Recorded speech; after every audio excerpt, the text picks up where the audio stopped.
Chapter 7, Lesson 3, Rational Exponents. So remember that the word rational has ratio in it, and that ratios are fractions. So when we talk about rational exponents, we're meaning fraction exponents.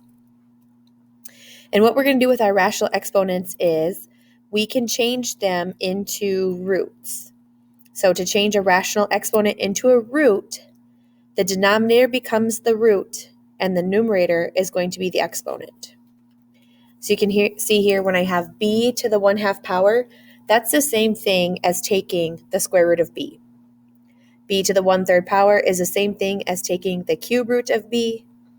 So b to the any power will be the same as taking the nth root of b. So the first part, we're going to be switching from radicals to rationals. So remember that square roots are opposites of halves. So square root of 13 would become 13 to the half. The next one would become 37 to the half. And the next one would become 17x all to the half. So I'm going to put it in parentheses. Now the opposite. So if I have 7ab all to the half, it becomes the square root of 7ab. On this one, the half is only applying to the z. So this would become 21 square root of z. And on this one, the half is only applying to the ab. So it'd be 13 square root ab. Now on these ones that are numbers, whole numbers, two fractional exponents, we just put them in our calculators. So like for the first one, I'll do 81 in parentheses to the, in parentheses, 1/4 power.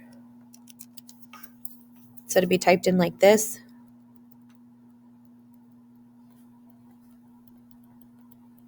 And I get 3.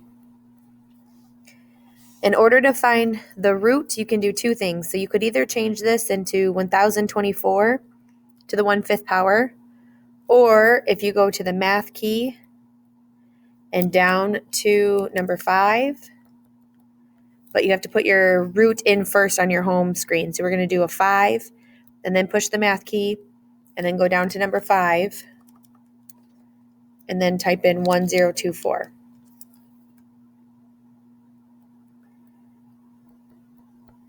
And we'll get 4. Also, if we type in 1024 to the parenthesis 1/5 power, we get same 4. So same thing down here in number 11. We could either do the 4th root by doing the number 4 and then the math key number 5, or I could just do 1296 to the 1/4 power.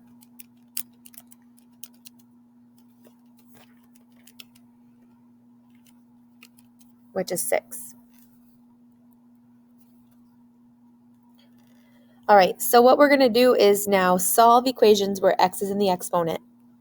So the best thing to do on these is just do a guess and check.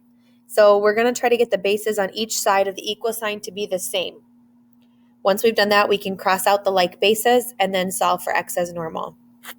So in this one, I notice it's 3 to the x power, and I want to change 729 into 3 to 1 of the powers. So I try 3 squared. That doesn't work. It's 9. 3 to the 3rd is 27. That doesn't work. 3 to the 5th doesn't work. And finally, 3 to the 6th is the same thing as 729.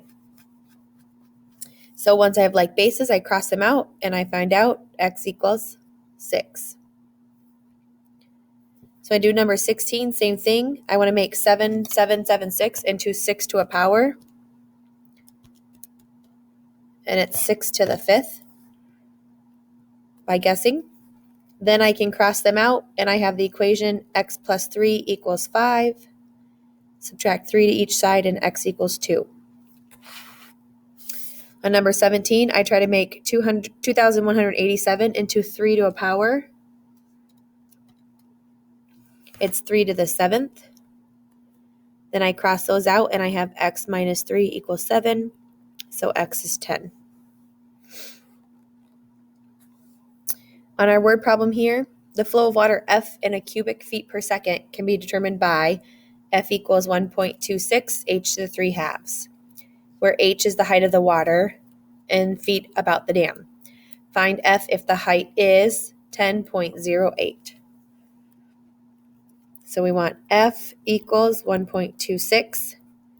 We know H is 10.08 to the 3/2.